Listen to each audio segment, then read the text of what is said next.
Good night, everybody, and welcome again to another LimeVibe Live podcast. My name is Yori Kemp. I'm your host, the great Yori Kemp, and I'm here with the wonderful and beautiful Miss Kimberly Ramkalawan from Trinidad and Tobago. Hi, Kim. How are you doing? I'm doing fine, Yuri. How are you over there in the Bahamas? Yeah, I had a good day today. I had a pretty solid and boring day. Yeah, had a good day. Friday. Thank TGIF, right? That's right, TGIF. Exactly. And I'm missing two events tonight, actually. Wow. The singer and singers Elaine and Queen Ifrica, they're having a love concert tonight on the stadium grounds, and as well as we're having the carnival unveiling tonight as well. We're having a carnival costume unveiling tonight, so I can't go to those at all. I have to be on the podcast. I have to serve the people. I have to be here for the people. So yeah, I'm happy to be here though. I'm happy to be here. Those events mean nothing to me. Yeah, but you could have been coming live to us from there too. I don't know. Yes, that's right. I could, in the future, we will come live. We will come next. Actually, what I would like to do is I would like to come to Trinidad and actually do a carnival live and actually speak to some of the students at the University of the West Indies, as well as go to Jamaica as well and speak to some of the students at the University of the West Indies and Barbados Cave Hill. So yeah, that's in the plan to do a live show sometime in the future. And when we get bigger, So that's what I have in mind. But otherwise than that, I had a pretty straightforward day. Today is a 2-4-2 day in the Bahamas, where everyone's going to wear their colors, the gold and black and aquamarine. I only could find a gold shirt today. I didn't feel like buying a shirt. I don't have an old independent shirt, so I'm just wearing my gold today. So today is a 2-4-2 day. 2-4-2. And it's celebrating our 50th year of independence this year. Okay, wow. So was it a holiday today then? No, it wasn't a holiday, just a regular day. They just made something up, 2-4-2 day, The 24th of the second month? Exactly, right? But then it should be 2-2-4, right? Not 2-4, it should be 2-2-4. But anyway, they tried. They tried. It was a pretty good day. My fast is going spectacular, Kim. I'm really getting right down to the 6 o'clock hour. I mean, I'm really lasting all day without having anything aside from water and mints and tea. Really? Okay. Yeah, really. I'm doing it. Yeah, I used to do this as a kid. In Trinidad, when we fast for Lent, it's really abstaining from meat, flesh. So if anyone's having anything, it's usually a seafood diet, Okay. fish and shrimp and things like that. So I mean, I know that's a common diet for you guys there. Yes. So yes. But you have the option. You can go on the Daniel fast where you only have vegetables. Right. Or you can go on the no meat fast, which is the Daniel fast. Or you can go on the no food fast and just straight water, which I don't think anybody does anymore because it's just too hard to do nowadays, right? Or you could go on a social media fast, or you can go on an intermittent fast. You have no food between a certain period of time in the day. Like I'm choosing between 6 a.m. and 6 p.m. in the evening. So anytime after that, I'm pretty much, open season. So that's what I'm choosing, the 6 a.m. to 6 p.m. fast. That's what I'm doing. I had a friend, she used to fast from coffee and Coca-Cola. Okay. Caffeine. That's a good fast. In the news business, you need that extra joules to keep you up ahead long hours and early mornings. I know. My doctor warned me about drinking coffee, She told me that, I should stick away from all the caffeine. And I said, something, I could believe that because I found when I drink coffee, I crash in the afternoon and I get these horrible depressive feelings, Kim. It feels like a whole cross is on my back. And since I stopped drinking the coffee, I feel a lot better in the afternoon. I could really get up and start doing my work. So I substitute coffee with water. And I drink tea in the morning now rather than drinking coffee. And I find it's working for me. I feel a lot better during the day. I don't get those crashes in the afternoon where I'm just walking around just sad and all ready to burn out. I feel good. I feel upbeat. Mornings is black coffee, and in the nighttime I have some black tea. That's how I go. That's my day. During the day, if it's a long day, like we've got Parliament. Today I skipped Parliament for some me time. We had Parliament. And even our Prime Minister who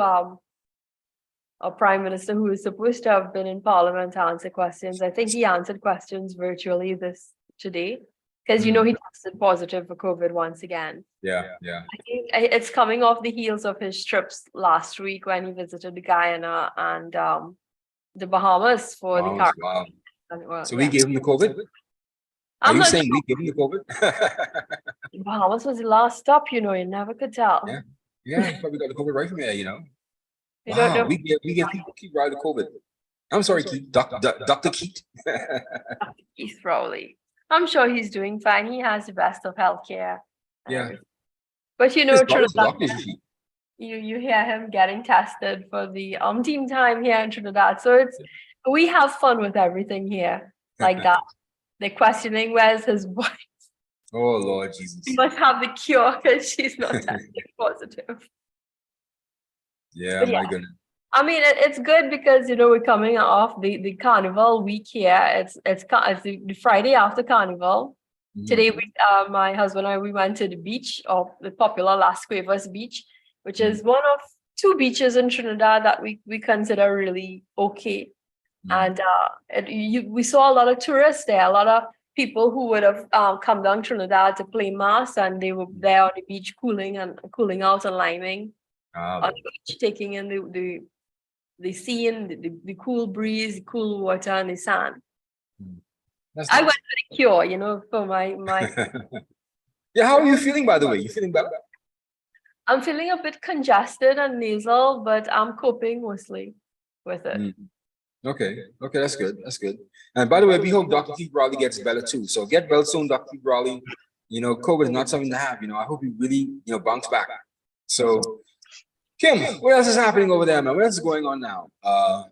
Well, you know, 1 year ago on a Friday night like this, um, for we did not know that divers were trapped Mhm. out in a jetty in Petrotrin for what we commonly here call Petrotrin because it's a defunct facility, but it's still called Petrotrin because of how long it has been. But at a Paria Fuel Trading Company, so everyone's minds are on a memorial and what's happening tomorrow. They had a memorial earlier this week, but it was not at the facility itself. I'm not Mhm. sure if they're doing anything like that. But since the incident happened, every month the how we call it the anniversary, the date for every Mhm. month, the families held a vigil within the village nearby the refinery, Mhm. you know, because they're really clamoring for justice because what really happened, it really goes down in our history books here in Trinidad as something that should not have happened, that there were preventative measures, there were things that could have been done. Mhm. And that, of course, there is a report saying that the autopsy showed that they were in fact alive for many hours when they were presumed dead in the Wow, pipeline. We just terrifying. we just came off the commission of inquiry into the tragedy at Paria Fuel Trading. It ended sometime in January. Mhm. A King's Counsel, Jeremy Lynch, was hired as the lead commissioner. I think Mhm. he has Bermuda origin. He's Mhm. based in England, and he led the commission. And I think he was highly praised for how he handled the commission of inquiry Mhm. and making sure that all sides got a chance to speak, including the family members, Mhm. including the widows of these men, the Mhm. parents, and everyone got their chance to they say things. But obviously, the public jury is something, and it all points fingers to those that were in authority, that who took the decisive measures not to Mhm. send down the divers that had the experience and expertise to go in a Mhm. situation like that. They Mhm. did not trust them. They used the excuse that most of them were too emotive at the time. They were too Mhm. full of emotion and they couldn't handle it. So what So happened to the company they were hired by, this LMCS Limited? Ellen, They're still in operation, aren't they? yes, and actually the LMCS managing director, his son perished that day. His son died. Oh, okay. There's tragedy all So around. yes. So he's the contractor and his son died. Wow. And he was clamoring for things to be done. They brought in the commercial divers from external organizations that had the experience to go into a chamber like that and do something. The Commission of Inquiry unearthed a number of scenarios that would have played out. It's a Delta Phi situation that brought the situation, brought the men to this place where they were sucked into the pipe, and they felt the justification by the Harrier Fuel Trading Company and their authorities, their health and safety and their disaster management crew, was that they were afraid that if anyone went into the pipe, another Delta Phi would have happened. But scientists were brought in to the into the Commission of Inquiry, and it showed no, that would not have happened. A lot of questions, a lot of red flags were raised, but we wait and see, because April 20, they say that the findings will be put forward by the end of April this year. Some lawyers are calling for criminal proceedings to be placed on those that prevented the rescue. I'm not sure if the Commission of Inquiry allows for that to happen. They have to move swiftly in order for criminal proceedings to be done. 1 month after the findings are released from the commission, within that 28 days framework, they have to go to court and carry it to court and ensure that something is said and done there in order to get criminal proceedings. But we in this country, we don't think justice hardly ever comes.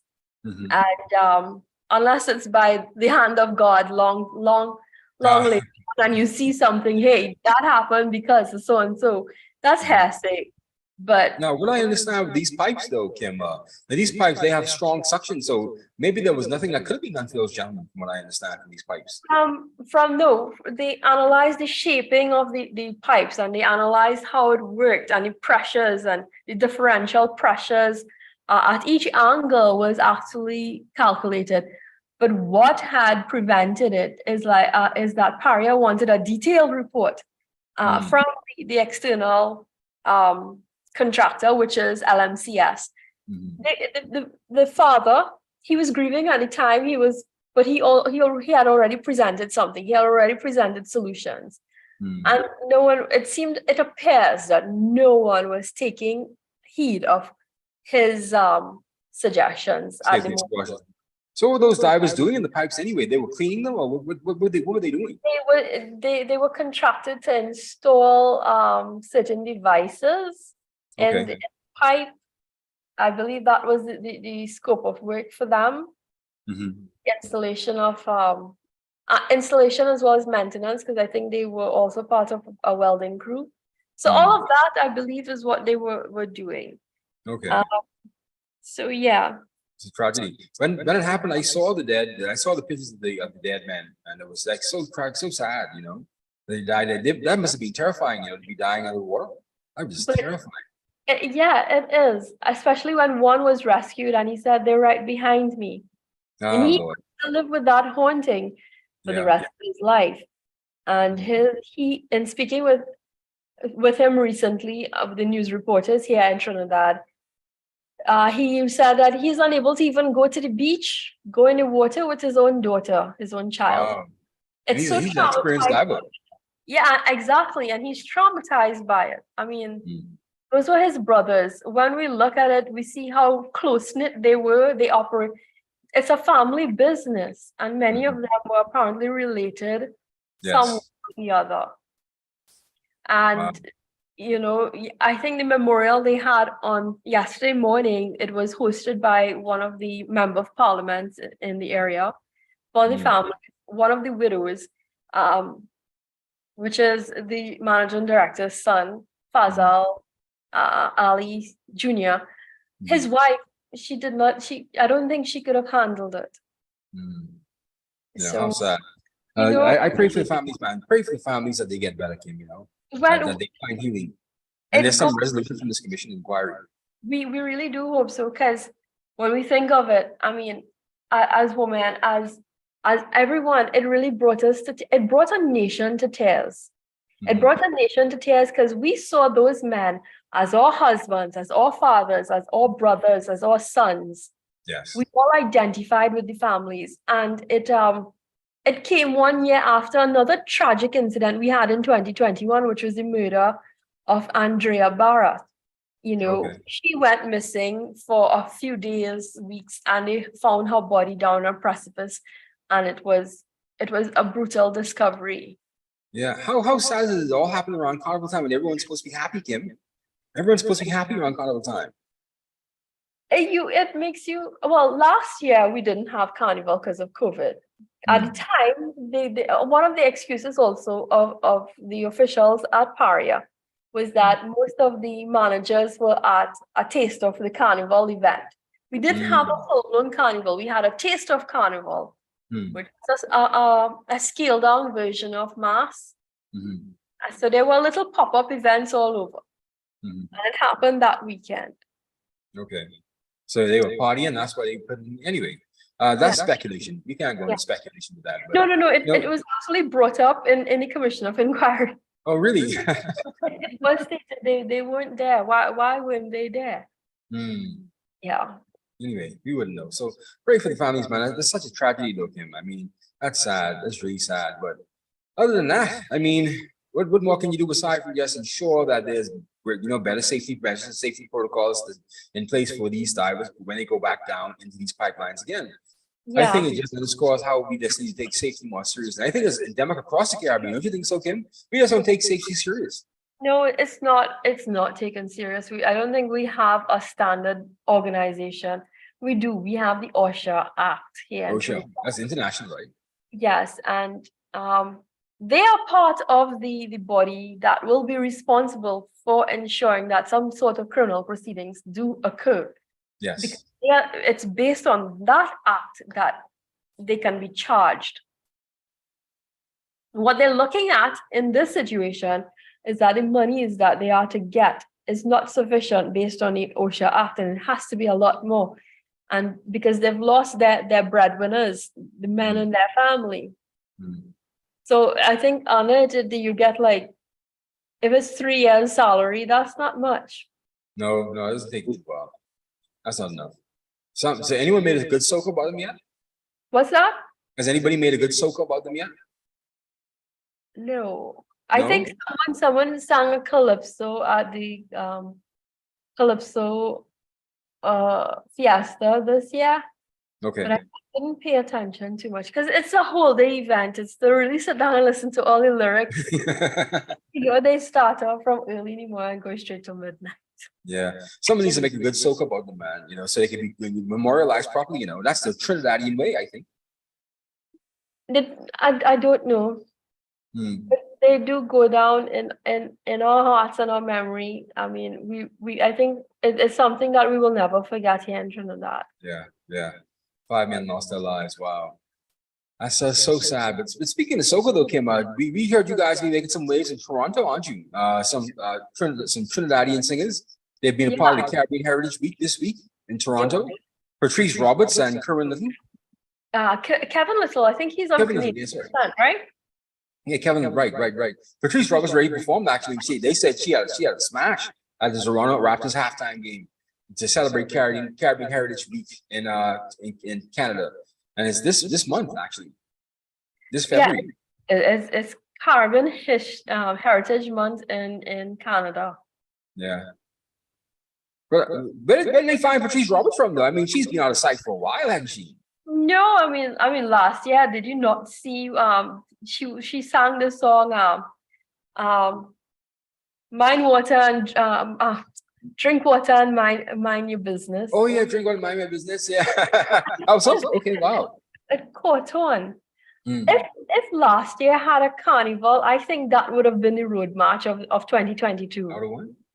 Because that song played and it was really catchy, and you were seeing all these stars in America sing. It went viral on TikTok and Instagram because you're seeing everybody saying "drink water, my." So how do you feel about these African beats stealing the thunder of the Caribbean rhythms, man? How do you feel about that? What's that? The Afro beats stealing the thunder of the Caribbean rhythms, soca and calypso. Like everyone's just like downloading these Afro beats now. They forgot about calypso and soca, man, and reggae. And this is it. I mean, I'm not a musical. I can't really give an analysis of it, but they're trying to force everyone else in the Caribbean to fit into the Afro beats genre. And I think soca and calypso is a genre by itself. Exactly, it is. It is. You can't put calypso and soca with the Afro beats. And here's the thing, right? And what I am seeing happening now with a lot of all soca artists, especially in the last 5-6 years, I'd probably give it up to 10 years, is that all Caribbean artists have been trying to infuse the Afro beats rhythm into their soca, I think, in order to gain the international recognition abroad, to get onto that stage. I mean, we have ownership of songs, so they're slipping it in between. And I think that is why you hear Bungie Garlin on Grey's Anatomy some years ago. You heard him in there, and you see them use a bit of our music here and there. So it's sampled in a lot of popular movies on HBO and things like that.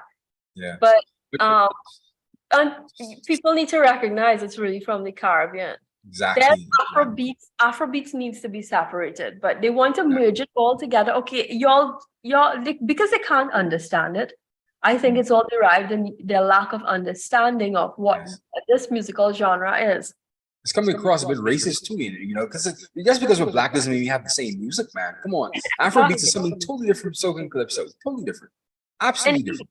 Indeed, I mean, if you look, or calypso.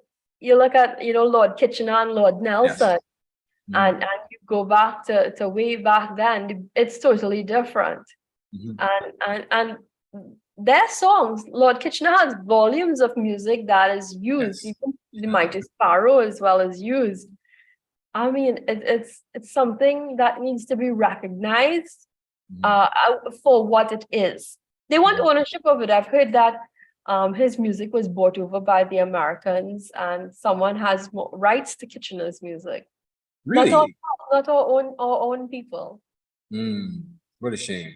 Yeah. What a shame. But we have to really protect our intellectual property in any event. We're not really serious about that at all. I find the younger artists are a bit more serious now, because when we had the Trumpet Spin music event, almost every song was copyrighted. It made playing the songs live such a difficult task, trying to play the song, because every song was being flagged for copyright. And actually, when the broadcast was finished, the whole entire broadcast was nearly taken down because of the copyright issue. Like, it was just totally blank and mute. We couldn't play anything. That's how serious these young artists are taking it. So I got to tell them to tone it down. I mean, no one's trying to steal. At least I'm not trying to steal their music. But I understand that they have to protect themselves. But still, though, they made doing the Tropic Spin music and song competition so much more difficult.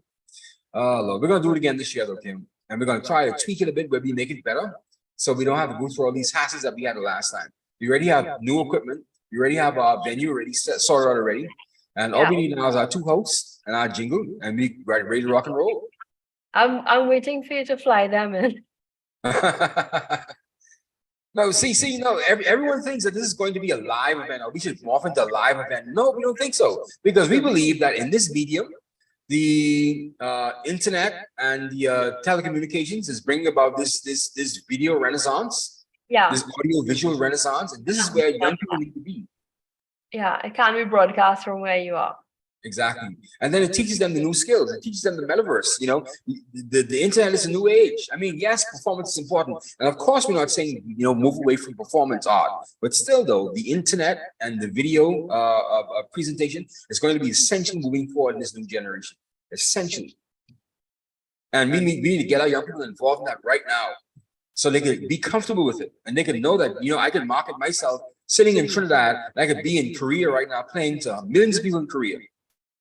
And they need to take it serious. So that's what we're trying to foster in the Caribbean with the Tropic Spin music and song competition. That's what we're trying to foster here. So we hope that they sign up. We're going to start really marketing our push. We're going to really start pushing the marketing next month. and you're going to see a lot more ads popping up in your Google playlist and your Google and your YouTube and your search. When you go to certain websites, you're going to see the Tropic Spin logo pop up. There were people asking some of these musicians to sign up, and so we're looking forward to that, Kim. And we had such a ball last year. We had such a ball, you know. Some of those songs are absolutely fantastic, and some of the artists were brilliant, man. If you listen to that again, some of these artists were brilliant. There was a lady from Curacao. I forgot her name now. The Wine Pon Me. Oh, it was a great song, man. She has a great performance art. She's a beautiful woman, and the music was so smooth. It was more like groovy soca, but not really groovy soca. It was more like sexy soca. Yeah, it was really good. And I love the bass lines in that song, man. So I thought she was going to win, but she didn't. Anyway, moving from there. So back to Patrice Roberts and Kevin Little. So yeah, they're making strides in Toronto, Canada, man. How do you feel about that? I love it. I mean, I'm always up for my Caribbean people representing. I mean, talking about Toronto to Lily Singh, I don't know if you know Lily Singh, the comedian. She's based in Toronto, and she came to Trinidad to actually play mass with Marshall. And she's really close with Marshall, and Patrice sang this song with Marshall. It was a collaboration, I think, with Patrice, Marshall,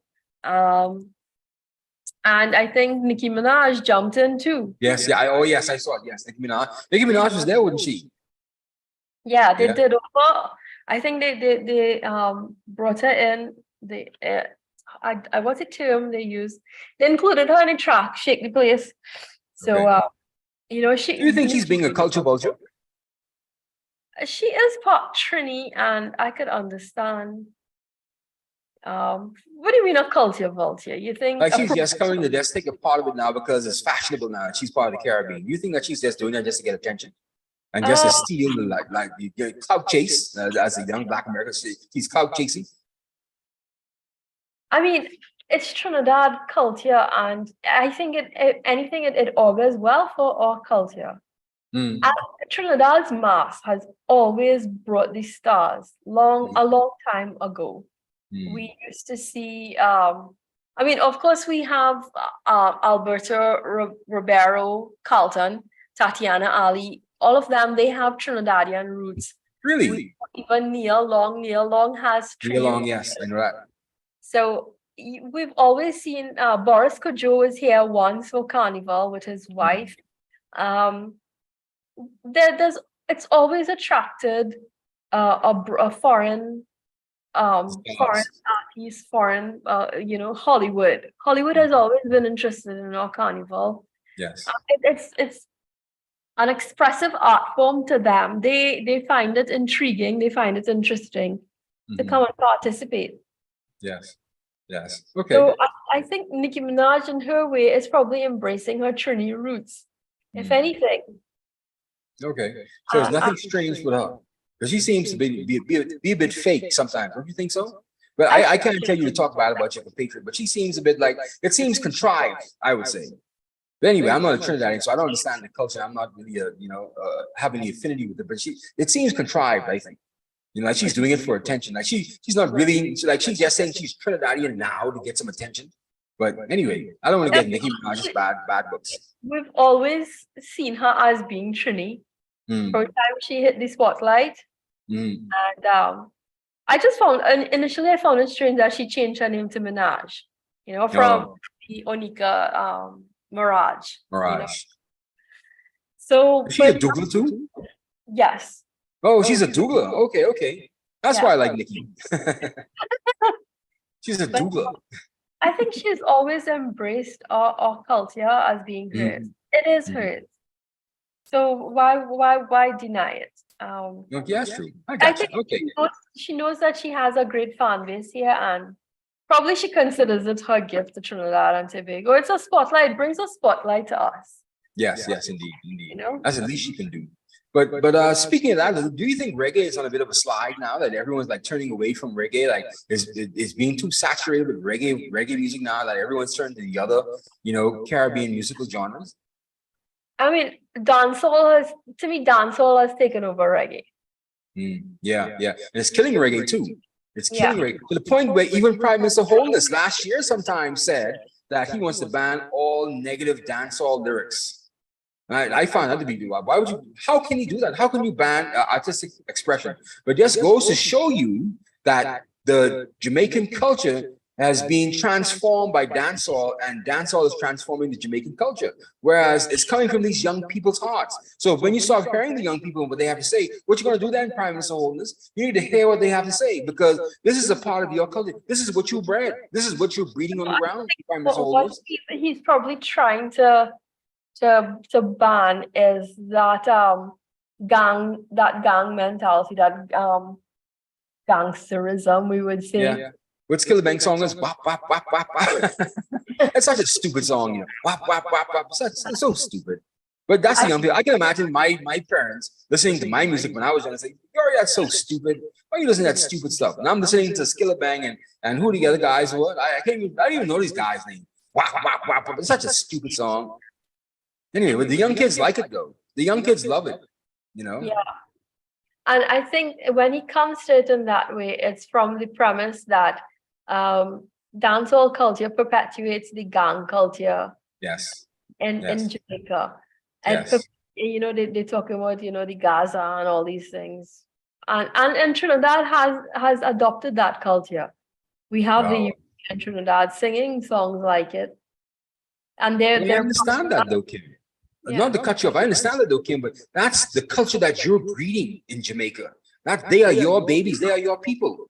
So how could you now be ashamed of it now that you're seeing it manifesting now into the open air, where you're seeing these kids singing about what they're being bred into? It's the crime. I think it's the crime culture that goes with it, and he does not want it to you know. Gonna have to do a lot more than just ban music, Kim. Gonna have to do something for the young people on the ground. That's what they're saying. Do something for the young people on the ground. You had you Richie Spices and Capletons, you know, just yesterday talking about, you know, do something for the youths. And even before that, do something for the young people. Now it's in your face now. It's manifesting now, right in the open. They're talking about shooting people, wap, wap, wap, wap, wap, wap, wap, shooting people right now. You're like in the open air. And now you're like, you want to ban the music? You want to ban the music now? Ban the music, right? That's what you want. You ban the music. It's already past banning the music right now. You have to do something for the young people. And this is what gets me with some of our leaders, you know. They're like, you know, after the fact, the horse is already out the barn, Kim. The kids are already turned cold. They're growing up in a culture now that all they know is violence and crime. And the music isn't causing that. You're causing that. The policies you have on the ground is causing that. So dancehall is intrinsically Jamaican, just like reggae is, you know, Jamaican. Yeah. So that cannot be taken away and cannot be denied. It's just the lyrics I think he wants to curtail, you know. Yeah. Good luck with that though. It sounds so anti-constitutional, you know. And it sounds like an infringement of someone's freedoms and rights and liberties. It does. How can you tell me what I should sing about? It's their version of how, you know, how in New York the rappers and in LA the rappers would sing about, you know, their sections. It's the same thing that's happening in Jamaica and Trinidad as well, because we have those same singers that are getting murdered right here. Yeah. You know? So sad. You know, ever since Tupac and Biggie were murdered, you're seeing this proliferation of more and more gangsterism getting involved in music. Mind you, they always had gangsterism in hip hop music, right? But when Tupac and Biggie died, it died down for a bit. Now it's getting back to it again. And now you're seeing more and more young men inside the United States. You know, more of these young rappers. Like last year, there was like a young rapper getting murdered every month. You know, you had XXX Tentacion, you had Pop Smoke, you had who the other guy was? He just got killed just recently in the Waffle House. PNB Rock. I don't know the names, but I hear it. I've heard it on the news. You know, or if they're not murdered, they're shot at. Yes. You know, it's such a sad thing, and it goes back to what we were talking about earlier about 2 weeks ago. You know, the young black culture needs help. The young black man culture needs help. The young black male culture needs help. And we can't run away from it. I mean, everyone is running away from it. They want to help the young women. That's fine. I have no problem with that. But still, we should not be cowards in addressing these young men on the streets. We need to be engaged with them. We need to get in with them and find out what's going on and bring them into the fold. We can't let them grow up like Topsy. And that's what we've been doing, Kim. We've been letting these young men, and it's not just the Bahamas, it's from Trinidad, it's from Jamaica, St. Vincent and Grenadines. Like nobody cares about the young black man anymore. Like everyone just letting them grow up like Topsy, you know? And why would you do that? Why would you do that? That's insane to me. Why would you let half of your population grow up like Topsy? What do you expect from a country? Do you see white America let their men run wild and grow up like Topsy? No. No. I mean, I don't know what else. In Trinidad, we have the social programs. There are many social programs that would probably, you know, try to uplift them. They use that, like even programs that offer things in music mixing. If you're interested in that, I just think it's a matter of what is it we need to do with curtailing the use of that kind of lewd lyrics. Yeah. Oh boy. I'm positively impacting, you know, what they sing. When Sparrow and them sung back in the day, those calypsos, it was considered somewhat vile of the time too. It was anti-church sort of, you know, but it's gone down in history. I just think the obscene language right now, there's a conversation happening in the music world in Trinidad if obscene language should be incorporated in our soca. Wow. Think that why would you do that? And they think, oh, it's musical expression, it's musical. But I don't subscribe to that. I mean, why spoil something like that? You know, because you have a choice to do it. It's not about whether you're spoiling it, you have a choice to do it. Like we have a choice to be on this podcast, Kim. It's freedom of speech. We're here because we want to and we could. But using obscene language, do you think it's going to take away or add to your audience?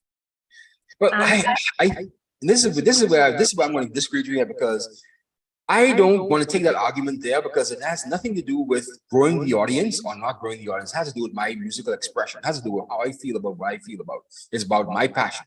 So at the end of the day, while the audience, we must take consideration for the audience, it has to do with my expression. And it's my expression. So, I mean, I honestly think it should not have. I think Travis Will was one of them that was saying, "Oh, we need to do that," but it's not it's a self-expression, or you consider it evolution of music. No. Yeah, I know. I think we need to separate the tastelessness from the actual right to do it. I think that's two totally separate conversations. I mean, I don't want to know that my child is listening to soca music and they have the potential of Me either, actually. Exactly. You don't want your children's ears to be hearing that. No, I don't want to be assaulted by it, to be honest with you. But I understand that people have the right to do what they want to do. Unless you haven't realized, Kim, I was a staunch conservative before. Now I'm getting kind of liberal now. You know, since I've been involved in the media, I'm getting kind of liberal now, because I'm seeing a cross section of people. I'm seeing that people are different straight across the board, man. And you become accepting towards people. And you become to understand where they're coming from, and you give them leeway and you give them grace. You know, you give people grace. And I think the grace is going back to the Constitution, all of our Constitution, all the constitutions from the Commonwealth Caribbean countries, the English-speaking Commonwealth Caribbean countries, they have freedom of speech and freedom of expression and freedom of assembly. And we must preserve that, Kim, because if you don't have it, you're going to end up with something like what you have in Haiti, where people think that they own you and they have a right to bear down on you. We have to fight for these rights. And yes, it's tasteless, and we have to fight for the tastelessness too. Now I can understand Larry Flynn versus America. You know, it's not about whether it's tasteless or not. It's because I have the right to do it. It's my freedom. It's my expression. And Two Live Crew versus America, it's about my freedom of expression. I want to say what I want to say. And yes, it's tasteless. Yes, I might turn off a few people, but I want to say it. I want to be able to say it. You know what I mean? And let me take the hit. Let me take the chastisement and the chafing of saying what I want to say. Let me take the licks for it. I'll take the licks. I said what I said. Well, talking about that, Benjai, one of our soca artists, I think he was slapped with a charge for use of obscene language in public this carnival week. So, you know, obscene language in public is offensive and it's a charge. Yes. And we still have those statutes in the books here too. We have obscene language statutes here in the Bahamas as well. I can assume they're in Trinidad as well too, as across the Commonwealth Caribbean. Yeah. And yeah. I think DMX came on, yeah, and I think it was also one of those dancehall artists. I'm not sure if it's Beanie Man or what's the other guy? Yeah, one of those guys. They got slapped with using obscene language on the stage one time. They pulled them down. That's it. The end. Obscene language. What did they say? They used explicit language in their songs while rapping. Like F-bombs? Yeah. They got pulled for F-bombs? There had to be some more than F-bombs. Can you serious? Yep. Wow.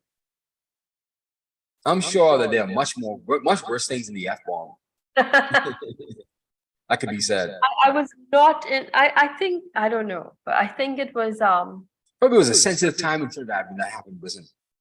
No. I don't think so. But it was on stage in a concert. Yeah, probably was a sensitive time for that. That's probably one of those periods where everyone was hypersensitive about some of the issue, and everything just came and bubbled up to the forefront. So I'll give you all a bye for that. That was just a very sensitive time. I don't know what was happening back then, but sometimes these things happen. I've been watching politics across the region, and sometimes these things pop up, and all of a sudden, like everyone just gets upset over the most mundane and small thing. Not saying that cursing is a mundane and small thing, but still, people just take umbrage to one particular thing, and then when you realize, you analyze it, there are a lot of other different things that are happening in the background that has people all riled up and upset already. And all of a sudden, this one little iota happened, and everyone just, oh my God, oh, we can't take this anymore. It's too much. There's a straw that broke the camel's back. Perhaps it was trying to make a statement. I would assume it was making a statement with them as examples. That you don't come here and feel you can use any language on our stage and get away with it. Because it also gives leeway for even our local artists. And if you get away with it, well, what does it say about us? So it was probably a statement when it comes to, the law enforcers of the day. Okay. I give them that then. Yeah. All right. So there's some stuff happening in Guyana, right? Irfan Ali is standing up to the EITI, right? Yeah. He's saying your boy, Irfan Ali is talking tough. That's your boy. Well, I mean, he's coming down on those that were in charge of not providing the report in a timely manner. I think they lapsed in putting forward the Extractive Industries Transparency Initiative report. Because they're a country that is now heavily involved in mining, especially with it deals mostly with the oil and gas deposits.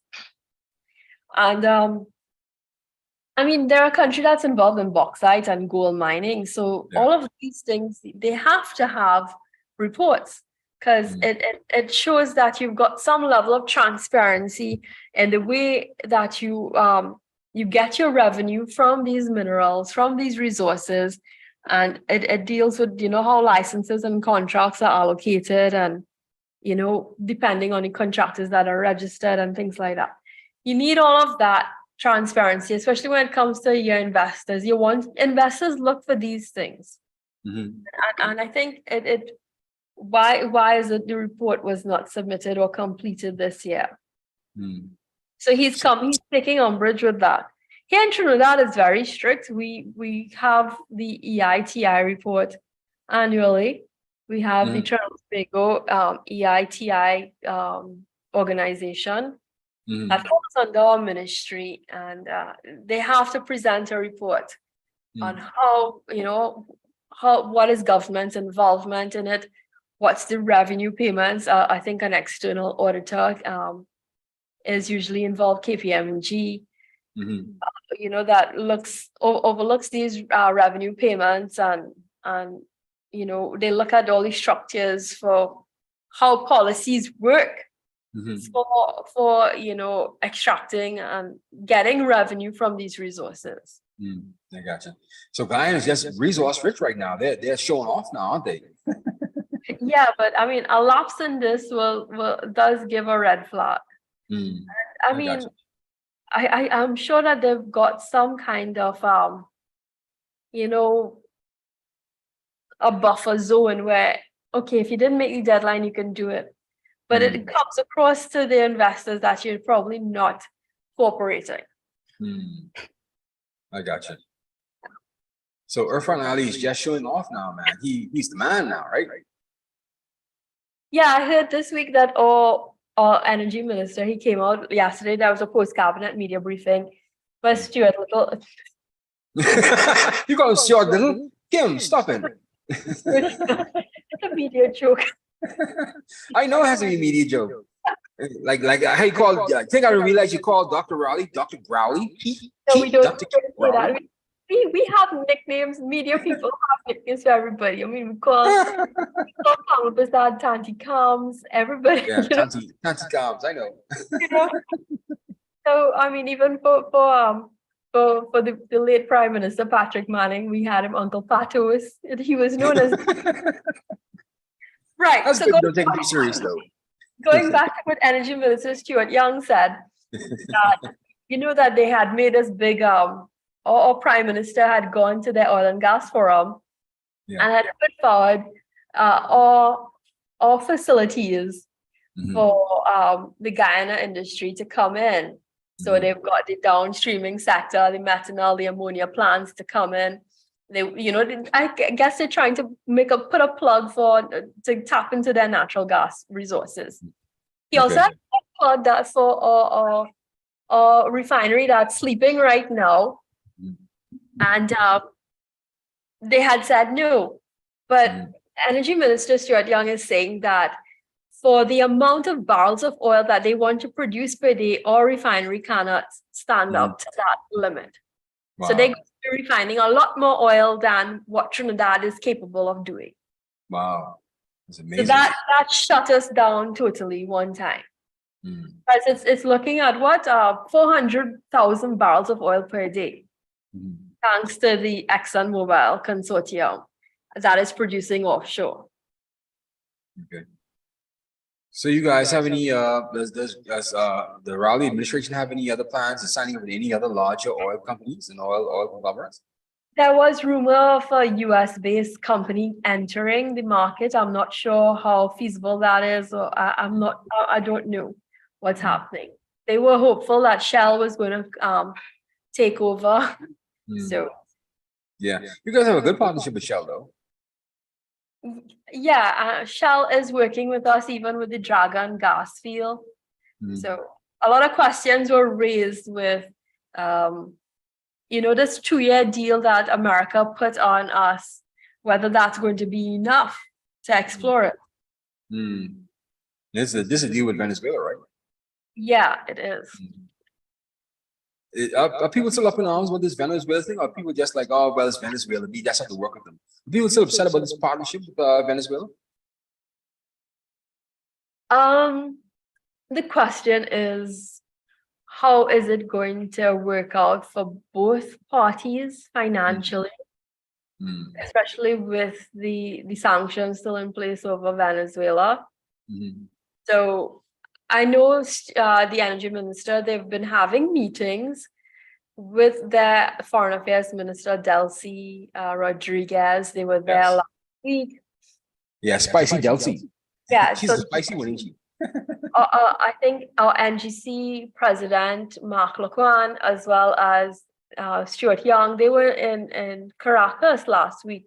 Yeah, I saw that, yeah.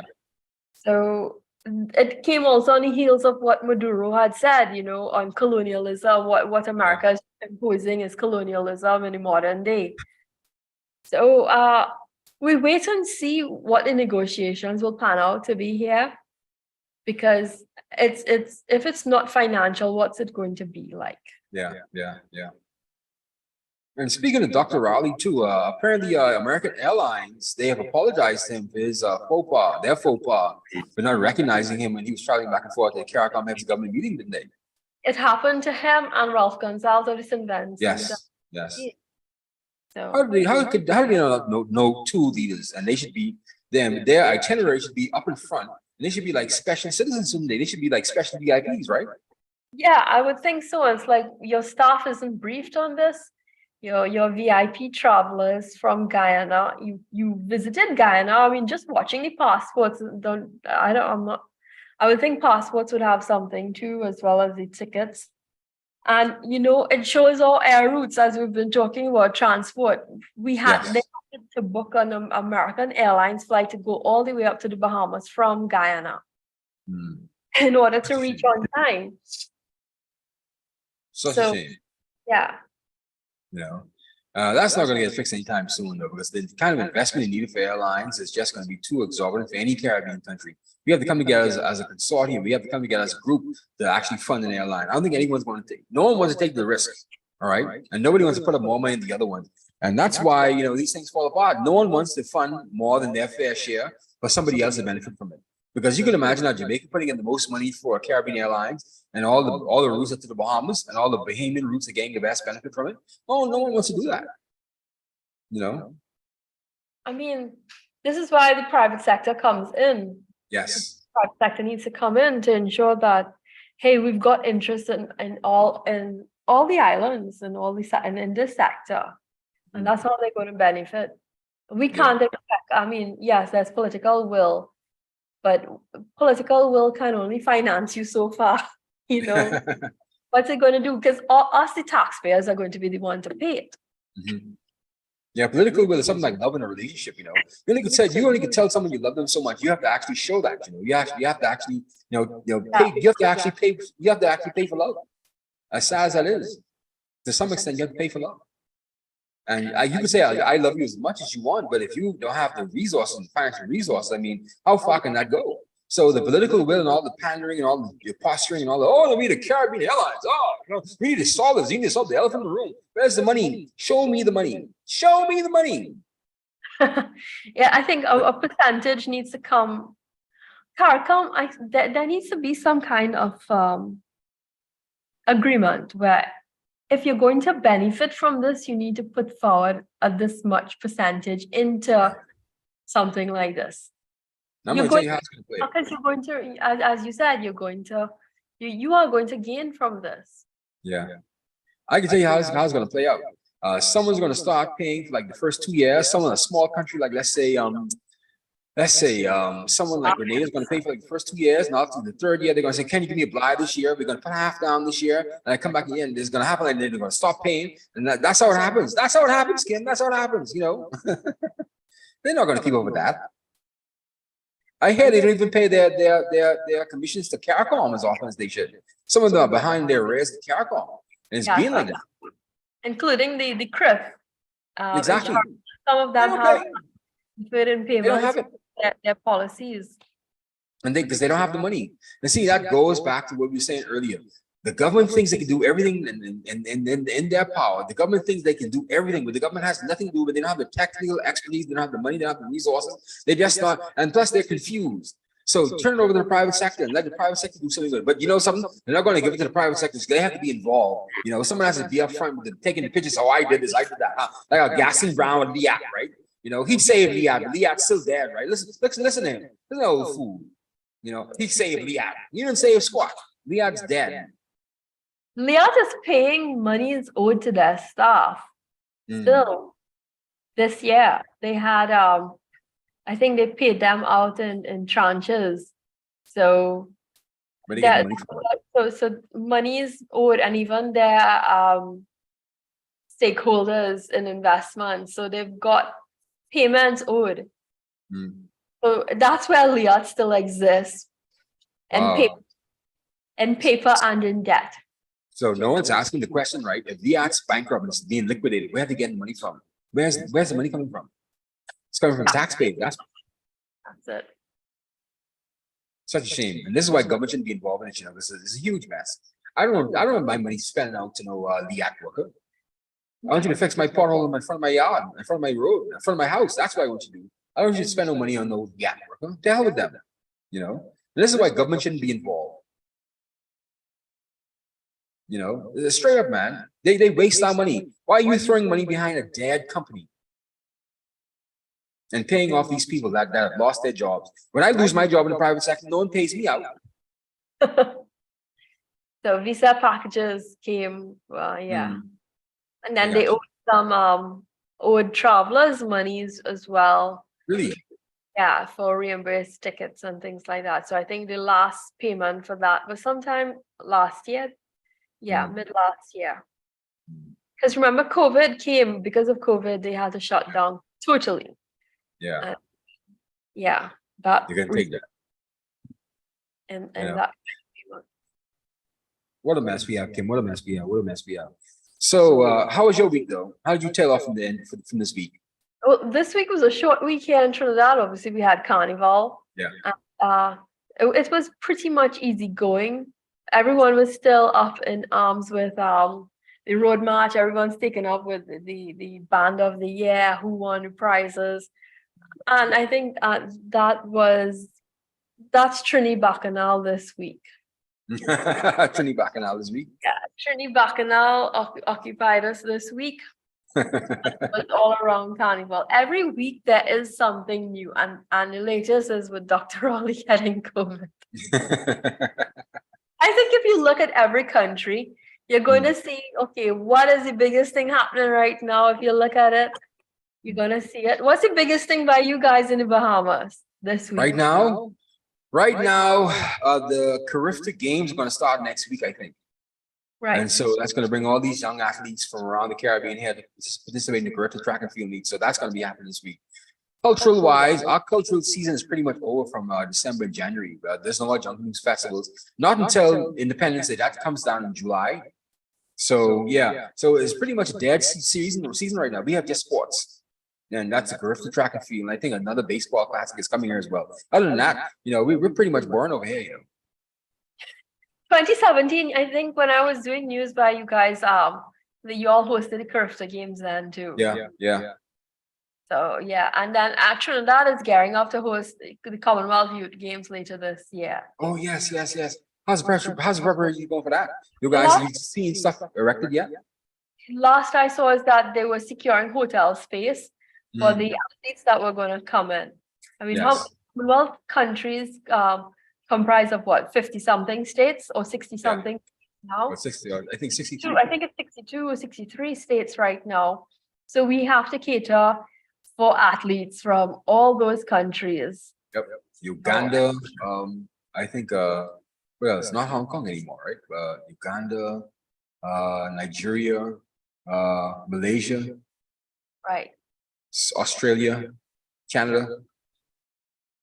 So I think we're preparing for that.